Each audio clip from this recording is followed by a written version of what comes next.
Good afternoon. Good afternoon.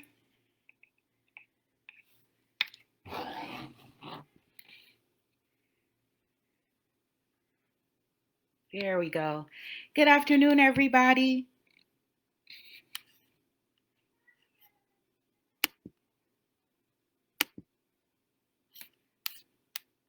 Good afternoon, everyone. It's so great to see your faces here today, or not.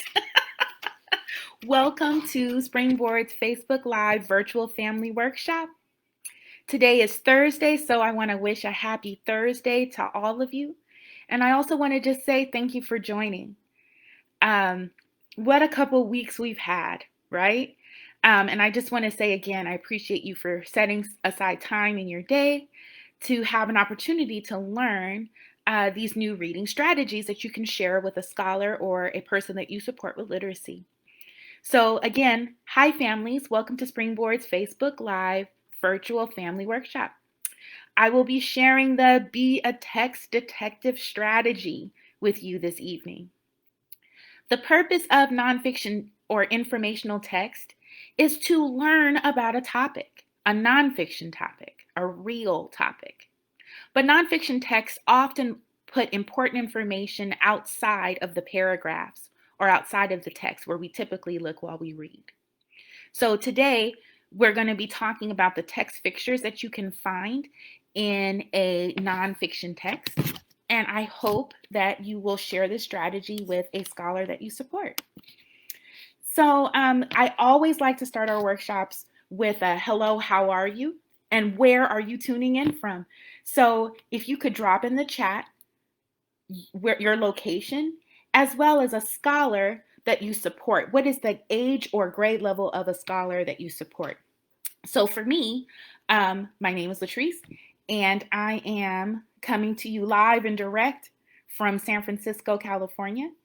And I support a high school student with his literacy. He's pretty independent though, but certainly as he was growing up, I worked a lot with him on his reading. I would love for you to drop in the chat again the location, where are you tuning in from, and what is the age level of a scholar you support. And it doesn't have to be your child. It could also be a niece, a nephew, a cousin, a neighbor. In the Springboard family, we acknowledge all family members. And so I would love to see who is tuning in so I can make sure I have the right kinds of materials available. Hey, Cal, good to see you. Hey, Sabrina. Okay, Jersey. Okay, East Coast. So you can continue to drop those in the chat. So again, welcome, welcome, welcome. Happy Thursday. I want to just say again, thank you for letting us into your homes today, springboard into your home. I would like to tell you a little bit about what Springboard is. Springboard is a literacy nonprofit that helps educators and families become at-home reading coaches. One of the ways that we do that is through our family workshops, just like this one. In our workshops, teachers, families, and kids focus on a reading tip and practice reading together. We are so excited that you were able to join us today. So I'm looking in the chat and I see that we are supporting a 7-year-old, and I see that we're supporting some older scholars, some older readers. I see a 10-year-old and 12-year-old. So today's reading strategy, Be a Text Detective, will certainly be perfect for all of those age ranges. Let me tell you a little bit about myself before we jump into today's strategy. My name is Latrice Simmons, and I am a Springboard Family Workshop facilitator. I also am an instructional coach in San Francisco. I support administrators, students, and families with everything that you can imagine that has to do with literacy. Hey, Ananda, good to see you. So it's just such a great privilege to be here with you today sharing this strategy. So again, today's strategy is called Be a Text Detective. And I wish that I had a trench coat and a magnifying glass. I would really ham that up for you today. But really, you can have that same kind of joy and excitement with your scholar at home. How can we be book detectives? So the first thing that we want to do is that we're going to notice text features. And you might be thinking, what are text features? Once I show you what they are, you're going to say, oh yeah, I remember those. I remember learning about those. And then we're going to use those text features to squeeze out more information from the text. And the last thing I want to say before we jump into today's topic is that this particular strategy, Be a Text Detective, is a great gift to your student, to your scholar, to your reader, because this is a strategy that they're going to be using throughout elementary school, middle school, high school, and as they go on to postgraduate work, when they get their doctorates, right? When they enter law school. So these text features will really help them to understand how to navigate and read nonfiction text. So again, in San Francisco, our schools are closed. So these are the books I had in my house. And they have lovely examples of the particular text features that we're going to talk about today. So this first book is called Elephants by Steve Bloom, and the pictures are beautiful. And so there is a family workshop called Read the Cover and Wonder. And so looking at this beautiful text, we know that it's about elephants, and reading the cover of the book is included as a text feature. So you're already there. Some books, most nonfiction texts, start with a table of contents. Do you remember this from elementary school or from your school-aged years? Well, yes, the table of contents is a great way to find out where do you find specific information. Where can you find out about elephants' ears? It'll tell you, turn to page 9 to learn about their ears. How do elephants use their tusks? And sure enough, you can look at a particular page. So I'm going to hold this page up for you. And one thing I love to do with my son when he was younger, and also with my students that I support in San Francisco, is I like to play a little text feature game. So I'll say something like, if I wanted to read about elephants' tails, what page could I turn to? And if you can see it, you can drop it in the chat as well. Or if I wanted to find out information about elephants and their feet, it's a good thing elephants don't wear shoes, because wow, imagine how large those shoes would be. What page would I turn to find out information about elephants' feet? And so you can start your reading off, because kids usually want to just jump to the actual text. But as you notice, even with this book, the text doesn't start until several pages after the table of contents. So making sure your kids don't just pass by the table of contents like it's not important. It is very important, and that the author is laying out to you basically a roadmap about what the whole book will be about and what the good components are in a particular text. So that was the first text feature. The first text feature was table of contents. I have this other book called Baby Animals in Savanna Habitats. I wonder what that means. Looking at this text, sure enough, it starts with a table of contents. And I've marked some other text features here as well. This other one that I see here is called a diagram.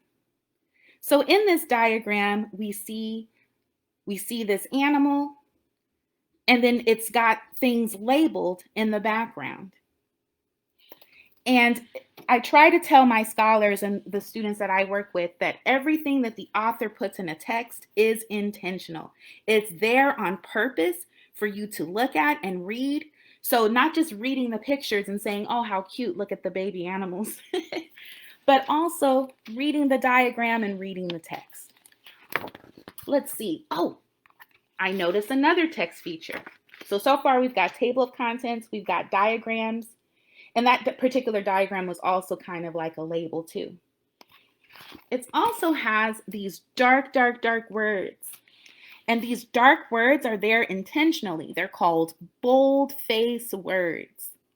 And these bold words are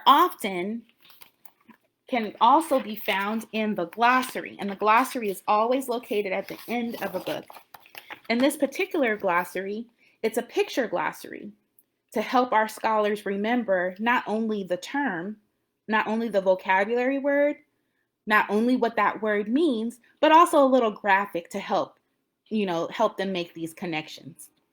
So there's all kinds of bold words in this text, like herbivores. Herbivores are animals that only eat plants. Babies, and all the pages. It's kind of like an index as well in this particular book because it tells you the pages that you can find the information about animal babies. Really cool. I really enjoyed. My students love this book. It is a worn out book. So far we've talked about table of contents, and the table of contents tells you what's inside the contents of the book, right?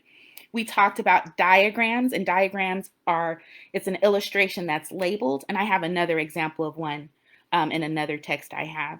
We talked about boldface words, and boldface words are dark words that you can find in the glossary. And a glossary has words that are specific to that text. So it won't have every single word that starts with the letter A or the letter G. It's going to have only words that are tied to baby animals in their habitats, right? Here's another one that my students love. I mean, look at that animal, right? So top 10 oddities. We've already talked about the table of contents, but one thing that this book has, and you'll see that when you read these kinds of books with your scholars, you're going to find text features that you didn't even know existed. So in this particular book, I labeled one, and it has an about the author. Typically, the author of a nonfiction text is an expert about that topic. And by reading this about the author, I can find other books that this author may have written, other nonfiction texts that this author may have written, and maybe even why he chooses or she chooses to write about nonfiction topics. I wonder what kind of school the author went to learn all of these things, right? I also noticed that in some higher level nonfiction texts, there's an introduction. In the Elephant's book as well, there was an introduction just to get the reader ready to find out all of this information about various nonfiction topics. I mean, look at the illustrations. Reading nonfiction text can be really, really exciting. Ooh, speaking of which, I was looking at this picture of this very interesting looking bird, and I noticed another text feature. This text feature is called a caption. And the caption will tell you more information about what's happening in the picture. So again, everything that the author includes in nonfiction text is intentional and important. And you want to read all of those parts to find out all the information you can and learn about this nonfiction topic. Let's see. Ooh, I see another tab here. This page is about the duck-billed platypus. And I have labeled here in my book that it's talking about all of the bold words that you can find in a text. And sure enough, just like in the other textbook, that in the other nonfiction text, the glossary will tell us what those words mean. So again, I said the duck-billed platypus. What is a bill? Is it just something that you pay? And so when I read it, it tells me bills are beaks. So by looking at that dark word, sometimes the author will define or give you the definition or meaning of the word right after the bold word is used. So bills are beaks. I'm like, oh, so now I've learned something. That dark word was a signal for me, that bold word was a signal for me that there was an important piece of information that I needed to learn there. Let's see. Oh, I remember I have another tab. I mean, look, I just totally marked up this page. So in this particular nonfiction text, it's got an and more text feature. I didn't even know that existed. So for even more, to learn more information about this topic, I could go to a particular website. I could do things as a human citizen to make sure that these endangered species are taken care of. So it gives you so much information as to what's important in this book? What does the author want me to learn? And the most important thing I can tell you about nonfiction text is that the author's purpose is to teach you something new, to give you some facts and information about a topic you may not have known about. Here's the glossary. Again, glossary gives you definitions. It tells you what a word means, but only words that have to do with animal oddities. So you won't find, the definition of a fruit in this particular text because it doesn't have to do with an animal oddity. But it will tell you what a bill is. Remember, the duck-billed platypus has a bird-like beak, right? So it'll tell you those kinds of words. And finally, in this text, it has an index. And as scholars grow older and older, there's going to be some more advanced text features like indexes that tell you where to find more information within the text about a particular topic. Here's my post-it with my text features. Also notice that all of the books that I have with me today, they have a blurb on the back that tells the reader what the text is going to be about. All of them do. And I consider this blurb to be a text feature as well. So again, while you're reading with your superstar scholar at home and you decide to pick up a nonfiction text, you want to read the whole page. Everything on that page is important. This includes diagrams, table of contents, heading, bolded words, glossary, index, and sometimes books have fun facts, and even more. You can find even more. While your superstar reader is reading to you, you can ask them some questions. You can say things like, hey, this word is bolded. Where could we find out the meaning of that bolded word? We could look in the glossary. If you were thinking glossary, you're correct. We can ask our young person things like, look around this page. Where else can we find more information? So that we're looking at every nook and cranny of the page, thinking about what text features we can find while we're being text detectives, right? Captions. Remember, captions go next to pictures to tell you what the picture is about and tell you more information about the illustration or picture that's there. And this question says, did you read the caption? What does it tell you about duck-billed platypus, right? And then one more, and this one is always great. What text features do you see on this page? Let's play a little game. Let's try it out. So again, I'm going to hold up a page, and you're going to use the chat feature to tell me what text feature you noticed. Is it a table of contents, a diagram, a bolded word? Here we go. I think this is going to be fun. I'm going to use my baby animals in the savanna habitats for this little game we're going to play. So, this text feature, get your typing fingers ready. This text feature is found at the beginning of a text. It has the name of what you're about to read, which is the heading, and it also has the page that you can find. What is this text feature called? You can type it in the chat.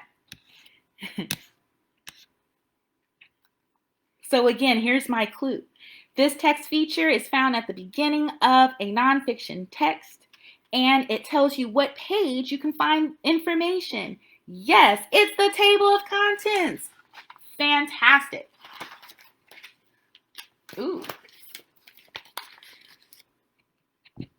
This is the top, and I think I may have forgotten to speak about this one, so I think I'm going to tell you the answer to this one. But here's my clue.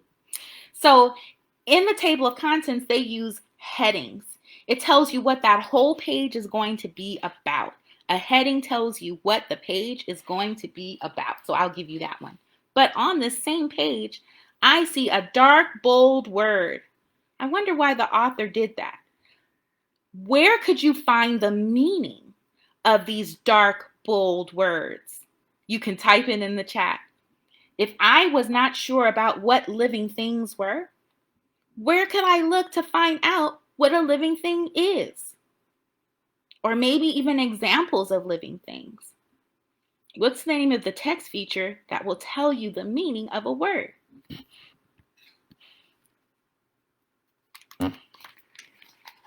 I see you thinking, and sure enough, you can find that in the glossary. And this is a words to know index, but this one is also a glossary because it's telling us what those words mean. Ooh, I have to take the answer off this page.